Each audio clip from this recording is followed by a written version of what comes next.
Alors, suite sur comportement de, on va dire, de ce que j'ai vécu dans la famille, qui est principalement mon papa, mais il y avait aussi de ma maman, bien sûr, il y avait les angoisses, parce que c'était deux angoissés.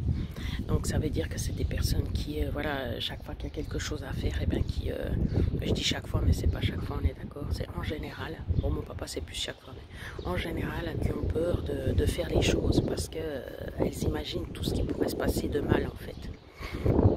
Ma maman au début elle était plus fonceuse, donc elle réfléchissait beaucoup moins, mais au contact de mon papa justement elle s'est mise à douter parce que sinon elle se faisait enguirlander, voilà, par mon papa. Alors beaucoup d'angoisse, et puis ça nous a été transmis.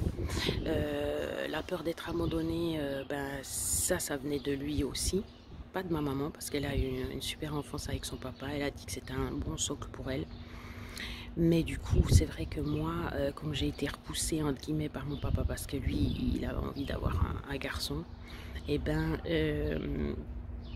c'est quelque chose qui était très, très profond chez moi. Donc j'ai dû aussi travailler là-dessus pour plus ressentir ça en fait, pour devenir indépendante. Parce que je suis aussi un peu dépendante quand même de ma maman, de l'amour de ma maman. Mais voilà. Après, c'est vrai que bien sûr que le jour où mon papa sera plus là, ça sera la fin du monde, donc j'y pense pas. Peut-être qu'à force d'avoir travaillé, peut-être ça passera quand même mieux. Mais je sais que j'aurais bien profité d'être avec lui, j'aurais pu vivre avec lui, donc ça c'est quand même énorme. C'est voilà, c'est tout ce que j'aurai au fond de moi qu'on ne pourra pas m'enlever.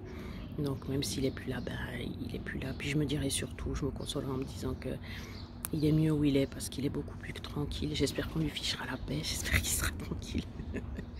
Alors mon papa, il n'y a jamais assez d'espace. Il n'arrive pas à se concentrer s'il y a du bruit, donc on ne doit pas faire de bruit. Donc depuis tout petit, on ne peut pas faire de bruit. On ne doit pas faire les bœufs, ça c'est son expression. Si on commence à s'amuser ensemble, ça le stresse. Là, ça en est venu au point où... Mais je crois que j'ai trop chaud maintenant. Bon, j'aurai ma coupe de cheveux terrible.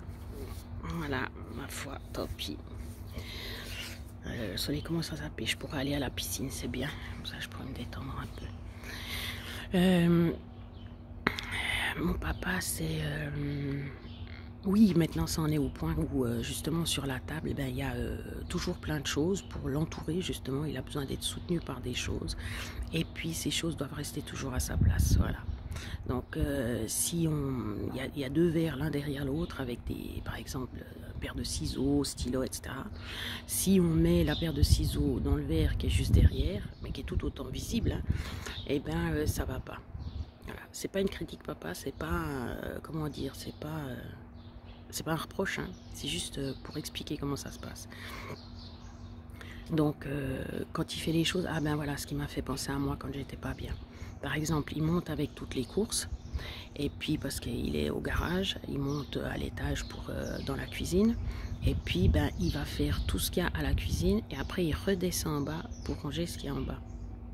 Donc il va pas rester en bas pour ranger d'abord ce qu'il y a en bas, et puis après en haut. Parce que c'est plus compliqué, parce qu'on sait où va dans la cuisine, mais après ce qui reste, peut-être il sait pas. Donc en fait... Voilà, c'est pour dire que moi, quand j'étais pas bien, c'était aussi comme ça. J'avais un schéma dans ma tête et je pouvais pas déroger à ce schéma parce que ça me perturbait, ça me stressait. Même si c'était des trucs logiques et puis plus faciles, etc. Mais quand on n'est pas bien, ça c'est des trucs qui vont pas, quoi. D'autres choses. Ah oui, tout ce qui est imprévu. Tout ce qui est imprévu, c'est insupportable pour lui. Ça tout de suite, il s'énerve et puis il crie et puis... au lieu de rester calme, puis d'avoir confiance, de savoir que tout va bien se passer, qu'il va gérer et tout. Non, non, non, non. C'est la fin du monde, etc. Après, je ne sais même pas s'il te demande comment ça va se passer différemment, mais voilà. Donc, c'est bien de l'avertir avant, c'est bien d'y poser la question avant. Ça, c'est ce que j'ai compris dernièrement, parce qu'avant, on se prenait la tête tout le temps, donc c'est pas possible. C'est vrai que deux personnes qui vont pas bien, comme le docteur... le psychiatre a dit, deux personnes qui vont pas bien ensemble, c'est la catastrophe. Hein. Non, ça va pas. Surtout que mon père, il part dans les tours super vite, mais parce qu'il est pas bien, puis qu'il a aussi des médicaments. Hein. Alors mon papa, c'est quelqu'un de très méticuleux, donc ça veut dire que tout ce que tu fais pas comme lui, à fond, parfaitement, il supporte pas. Donc c'est très pénible parce que toi tu n'as pas les mêmes priorités que lui, parce que lui il va faire tout à fond, c'est pas juste une chose, c'est tout. Donc ça veut dire que même pour n'importe quoi, le plus petit détail pour lequel tu prendrais pas beaucoup de temps, parce qu'il n'y a pas besoin voilà, enfin, pour moi il n'y a pas besoin de mettre autant d'énergie et de temps pour cette